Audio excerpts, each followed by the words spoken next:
మన ప్రభువును ప్రియ రక్షకుడైన యేసుక్రీస్తు ప్రశస్తమైన గణనామమునకు మహిమ కలుగునుగాక. కుటుంబ బలిపీఠము అను ఈ మంచి కార్యక్రమాన్ని యూకే గాస్పల్ స్ట్రీమింగ్స్ అను మా యూట్యూబ్ ఛానల్ ద్వారా ఆడియో రూపంలో వీక్షిస్తున్న మీ అందరికీ ప్రభునామం పేరిట శుభములు తెలియజేస్తున్నాం. కుటుంబ బలిపీఠము అను ఈ మంచి కార్యక్రమాన్ని ప్రతిరోజు వినుట ద్వారా పాడైపోతున్న అనేక కుటుంబ వ్యవస్థలను తిరిగి దేవునితో కట్టుకోవడానికి, అనేక కుటుంబాలు ఆశీర్వాదకరంగా మారటానికి దేవుడు ఎంతగానో కృప చూపుతున్నాడు. అనేక మంది చదువురాని వారి కొరకు కుటుంబ బలిపీఠమును చదివి వినిపించుట మా ఉద్దేశం అయి ఉన్నది. ప్రతి కుటుంబం విని దైవ ఆశీర్వాదాలు మెండుగా పొందుకోవాలని, ఎత్తబాటు వరకు స్థిరంగా ఉండాలని ఆశిస్తూ మీ సహోదరుడు కె ఉదయ్ కుమార్. వినండి, అనుసరించండి, అనేక కుటుంబాలకు షేర్ చేయండి. మరిన్ని వీడియోల కొరకు యూకే గాస్పల్ స్ట్రీమింగ్స్ అను మా యూట్యూబ్ ఛానల్ను సబ్స్క్రైబ్ చేయండి. వినుచున్న మీ అందరినీ దేవుడు బహుగా దీవించునుగాక. God bless you all. మళ్ళొస్తానని చెప్పెళ్ళిన యజమాని వచ్చేస్తున్నా ఆఖరి గడియలలో నిదురపోతున్నావా? సిద్ధపాటు లేకున్నావా ఓ క్రైస్తవా?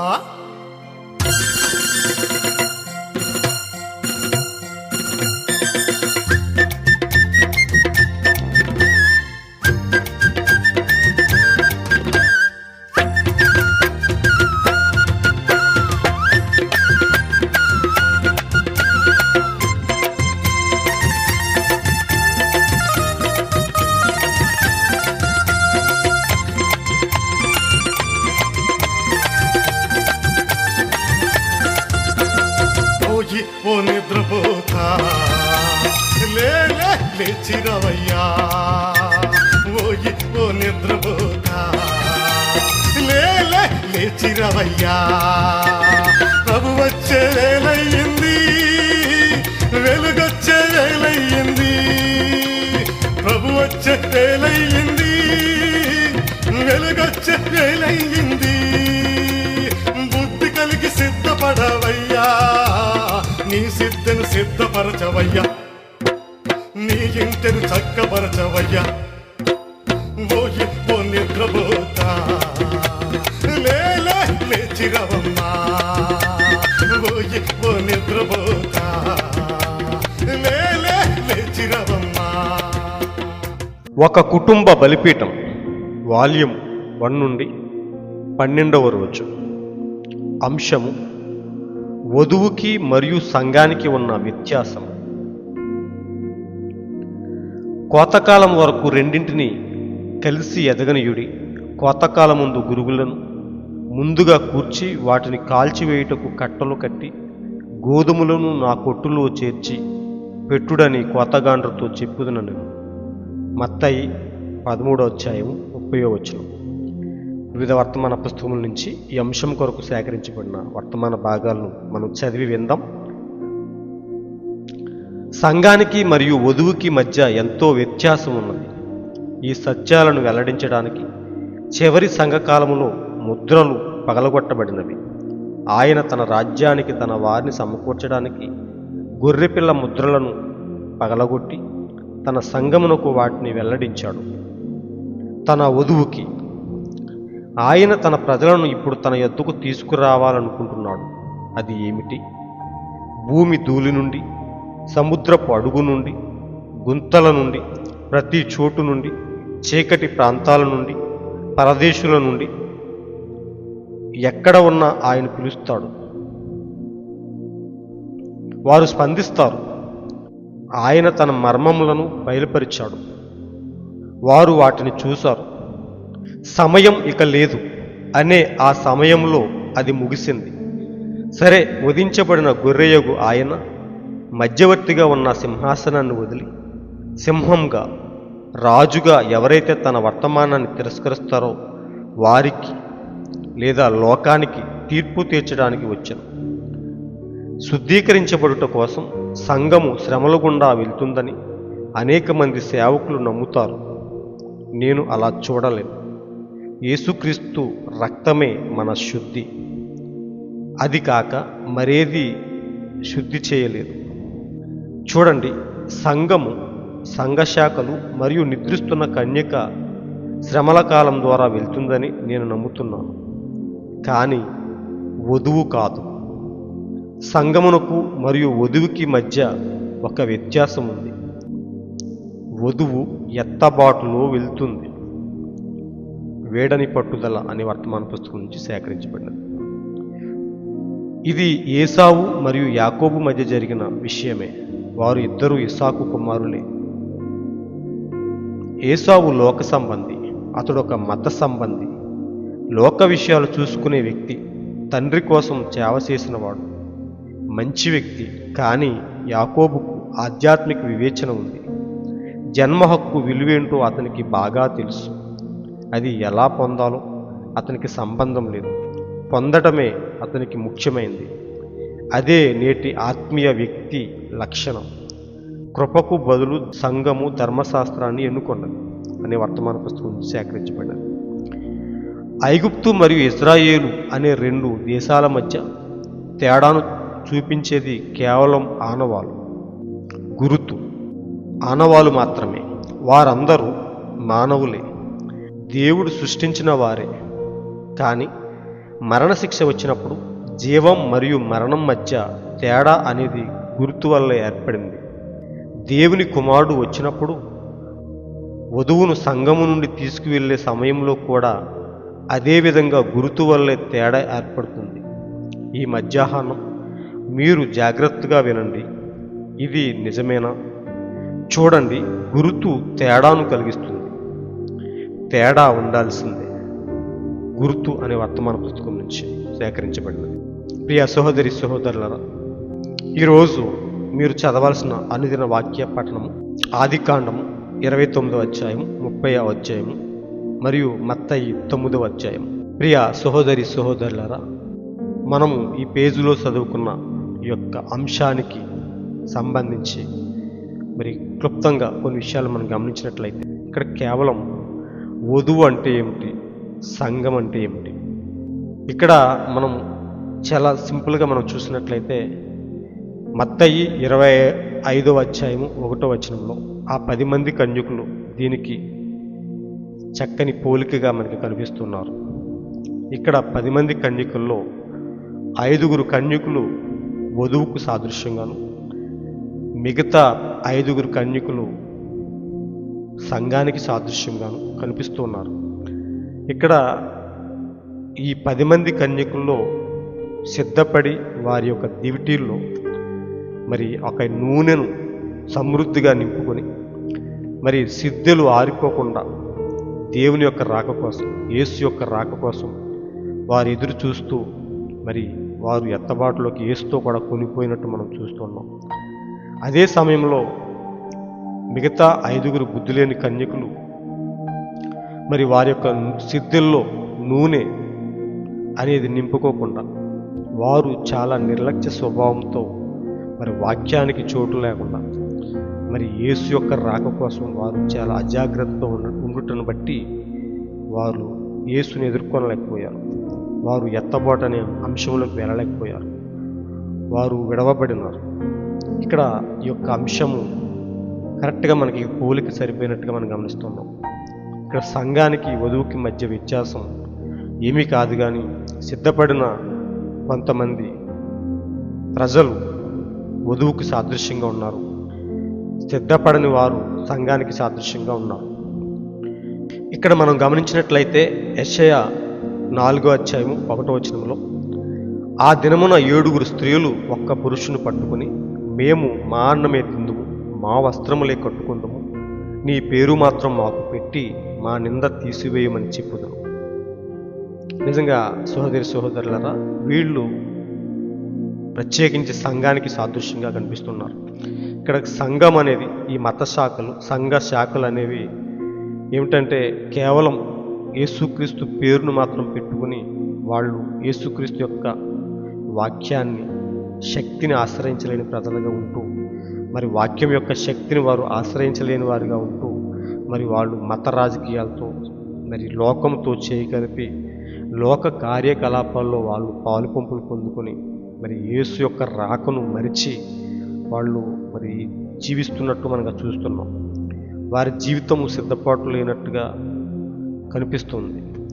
వీళ్ళకి కేవలం యేసుక్రీస్తు పేరు మాత్రమే చాలట, కానీ వాళ్ళు సమస్తం వాళ్ళ అన్నం వాళ్ళే వండుకుంటారంట, వాళ్ళ వస్త్రములు వాళ్ళే కట్టుకుంటారంట. కానీ అంటే ఏంటంటే వాళ్ళ సిద్ధాంతాలు, వాళ్ళ యొక్క ఆచారాలు అన్నీ వాళ్ళవే ఉంటాయి. కానీ క్రైస్తవులుగా వాళ్ళు చెప్పుకోవడానికి మాత్రం యేసుక్రీస్తు యొక్క పేరు కావాలి. ఇలాంటి వారిని మరి ప్రకటన గ్రంథంలో మనం చూసినట్లయితే ఈ యొక్క లవోదికీయ సంఘకాలంలో జీవిస్తున్నట్టు క్రైస్తవుల్ని ఈ సంఘ కాలాన్ని, సంఘ శాఖల్ని ఖండిస్తున్నట్టుగా మరి ఒక వర్తమానాన్ని పంపి లవోదికీయ సంఘకాలానికి మరి దేవుడు వర్తమానాన్ని పంపి మరి తిడుతున్నట్టుగా మనం చూస్తూ ఉన్నాం. ప్రకటన 3వ అధ్యాయము 14వ వచనం మనం చూసినట్లయితే, లవోదికీయలో ఉన్న సంఘపు దూతకు ఇలాగూ రాయము, ఆమె ననువాడును నమ్మకమైన సత్యసాక్షి దేవుని సృష్టికి ఆదియునైన వాడు చెప్పు సంగతులేవనగా, నీ క్రియలను నేను ఎరుగుదును, నీవు చల్లగానైనను వెచ్చగానైనను లేవు. నీవు చల్లగానైనను వెచ్చగానైనను ఉండిన మేలు, నీవు వెచ్చగానైనను చల్లగానైనా ఉండక నిలువెచ్చనగా ఉన్నావు కనుక నేను నిన్ను నా నోట నుండి ఉమ్మివేయను ఉద్దేశించుచున్నాను. నీవు దౌర్భాగ్యుడువును, దిక్కుమాలిన వాడువును, దరిద్రుడవును, గుడ్డివాడువును, దిగంబరుడునై ఉన్నావని ఎరుగక నేను ధనవంతుడను, ధనవృద్ధి చేసుకుని ఉన్నాను, నాకేమీ కొదువు లేదని చెప్పుకొనుచున్నావు. నీవు ధనవృద్ధి చేసుకున్నట్లు అగ్నిలో పుటం వేయబడిన బంగారము, నీ దిశమాల సిగ్గు కనబడకున్నట్లు ధరించుకున్నట్టు తెల్లని వస్త్రములు నీకు కలుగునట్లు నీ కన్నులకు కాటుకును నా యొద్ద కొనుమని నీకు బుద్ధి చెప్పుచున్నాను. మరి ఈ రకంగా దేవుడు వాక్యం ద్వారా సంఘానికి మరి బుద్ధి చెప్తున్నట్టుగా మరి ఆయన నోటి నుంచి ఉమ్మి వేసే స్థితిలో, నిలువెచ్చిన స్థితిలో ఇటు సరైన వాక్యాన్ని అంగీకరించక లోకంతో కలిసి లోక కార్యాలను మునిగిపోతూ మరి దేవునికి చోటు లేకుండా జీవిస్తున్న ఈ యొక్క సంఘాన్ని దేవుడు ఖండిస్తూ ఉన్నాడు. అలాగే వధువుకి ఆయన భర్తగా ఉంటూ వధువు యొక్క సిద్ధపాటుకు ఆయన ఎల్లప్పుడూ తన యొక్క ప్రేమను, తన యొక్క వాక్యాన్ని కుమ్మరిస్తూ మరి వధువుని ఎత్తబాటులో తీసుకెళ్ళటానికి సిద్ధపరుస్తూ వాళ్ళ యొక్క సిద్ధలు ఆరిపోకుండా ఎల్లప్పుడూ నింపుకుండేలా పరిశుద్ధాత్మను కుమ్మరిస్తూ మరి వధువుని సిద్ధపాటుకి, కృపకు ఆయన ఎంతగానో సహాయం చేస్తున్నాడు. ఇక్కడ చూసినట్లయితే ఈ యొక్క సంఘములో నుండి వధువు బయటికి పిలువబడి ఎత్తబాటులోనికి వెళ్తుందని మనం ఎంతగానో ఎదురు చూస్తున్నాం. ఇక్కడ విడవబడేది సంఘము, అయితే సంఘం విడువబడి శ్రమల్లోకి వెళ్తుంది. ఇక్కడ మనం చూసినట్లయితే సంఘమునకు మరియు వధువుకి మధ్య వ్యత్యాసం ఉంది. వధువు ఎత్తబాటులో వెళ్తుంది. వధువు ఎత్తబాటులోకి వెళ్ళి ఈ మధ్యాకాశంలో యేసుక్రీస్తును ఎదుర్కొన్నటకు మరి సిద్ధపడుతున్నట్టుగా, ఆయనతో పెండ్లి విందులో పాల్గొంటూ సిద్ధపడుతున్నట్టుగా మనం చూస్తున్నాం. అదే సమయంలో సంఘం అయితే శ్రమల్లోకి విడువబడి, శ్రమల్లో ఎంతో నలగగొట్టబడి శ్రమల గుండా వెళ్తుందని మనం చూస్తూ ఉన్నాం.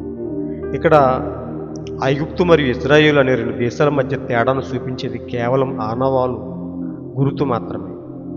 వారందరూ మానవులే, దేవుడు సృష్టించిన వారే. కానీ మరణశిక్ష వచ్చినప్పుడు జీవం మరియు మరణం మధ్య తేడా అనేది గుర్తు వల్ల ఏర్పడింది. అక్కడ మనం చూసినట్లయితే ఐగుప్తులో ఆ యొక్క సంహారపు దూత సంహరిస్తున్న టైంలో అక్కడ వాళ్ళ యొక్క గుమ్మాలకి రక్తాన్ని మరి వాళ్ళు ఆపాదించుకొని, వాళ్ళు ఆ గుర్తును, రక్తము ద్వారా గుర్తును ఆపాదించుకుని వాళ్ళు ఆ యొక్క మరణశిక్షను తప్పించుకున్నట్టు మనం చూస్తున్నాం. అలాగే ఈరోజు మనము నిజమైన వాక్యాన్ని మరి అంగీకరించి వాక్యం అనే గుర్తు మనలో ఆపాదించుకున్నప్పుడు, మనలో లేనప్పుడు మనం శ్రమల్లో విడవబడతాం. ఇక్కడ సంఘము, వధువు రెండు వేరు, రెండు ఒకటి కాదు అన్నట్లుగా మనం ఇక్కడ చూస్తూ ఉన్నాం. ఎందుకంటే సంఘానికి వధువుకి చాలా వ్యత్యాసం ఉంది.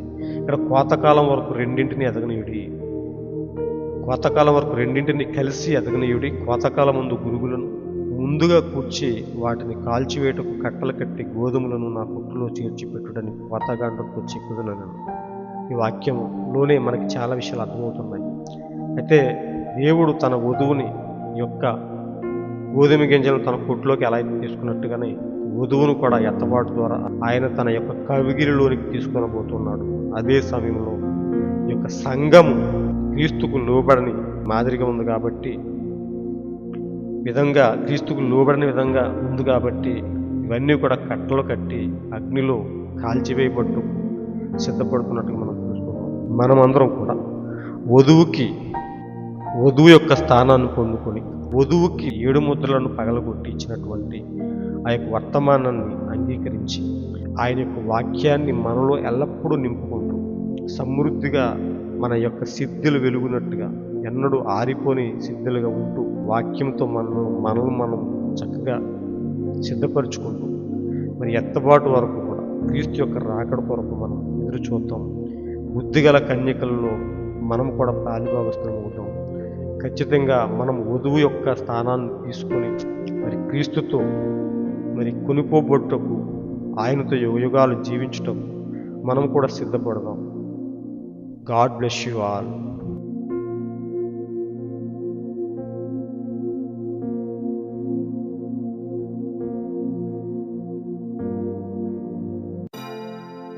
మళ్ళొస్తానని చెప్పెళ్ళిన యజమాని వచ్చేస్తున్నా ఆఖరి గడియలలో నిదురపోతున్నావా? సిద్ధపాటు లేకున్నావా ఓ క్రైస్తవా?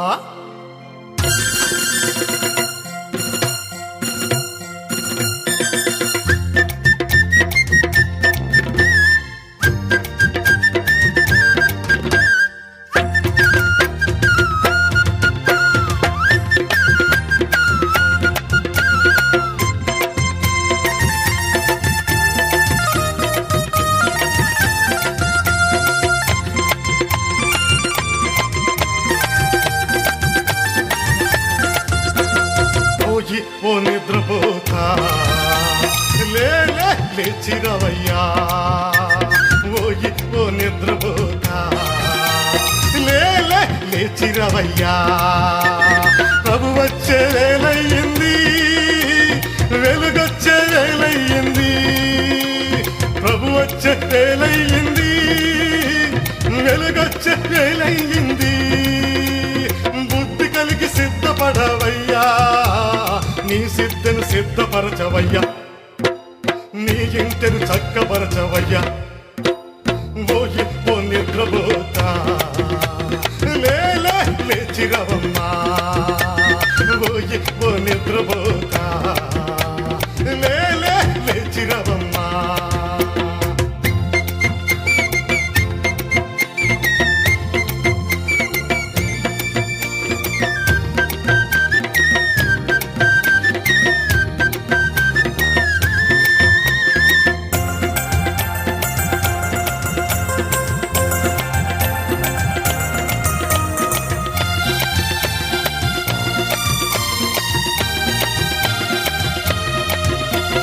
మొదటి జాము గడిచింది, ప్రభురాకడ నిలిచింది.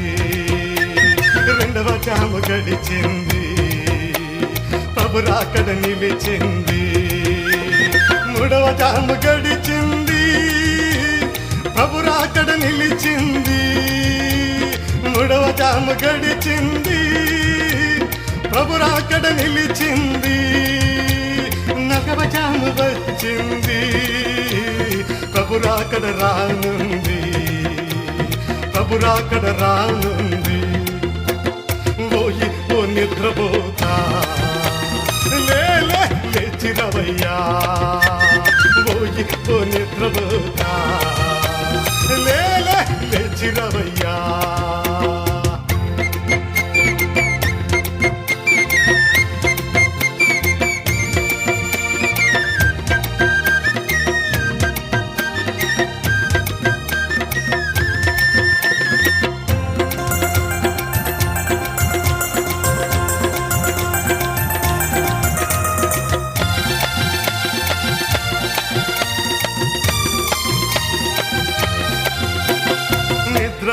కొనే వేళ అయ్యింది ఓ సంగమా, కాలాన్ని ఎరిగి నీవు సిద్ధపడు వధువు సంగమా.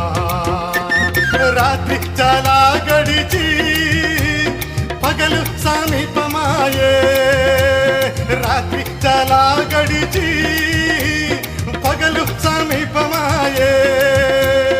అంధకార క్రియలు వీడి జాగేల లేచిరమ్ము, జాగేల లేచిరమ్ము. ఓయి ఓ నిద్రపోతా లేలే లేచిరవయ్యా, ఓయి ఓ నిద్రపోతా లేలే లేచిరవయ్యా. ప్రభు వచ్చే వేలయ్యింది, వెలుగొచ్చే వేలయ్యింది, ప్రభు వచ్చే వేలయ్యింది, వెలుగొచ్చే వేలయ్యింది. బుద్ధి కలిగి సిద్ధపడవయ్యా, నీ సిద్ధను సిద్ధపరచవయ్యా, నీ ఇంటిను చక్కపరచవయ్యా. ఓయి ఓ నిద్రపోతా లేలే లేచిరవమ్మా, ఓయి ఓ నిద్రపోతా లేలే లేచిరవమ్మా. ప్రభు వచ్చే వేలయ్యింది, వెలుగొచ్చే వేలయ్యింది, ప్రభు వచ్చే వేలయ్యింది, వెలుగొచ్చే వేలయ్యింది. బుద్ధి కలిగి సిద్ధపడవమ్మా, నీ సిద్ధను సిద్ధపరచవమ్మా, నీ ఇంటిని చక్కపరచవమ్మా. ఓయి ఓ నిద్రపోతా లేలే లేచిరవయ్యా.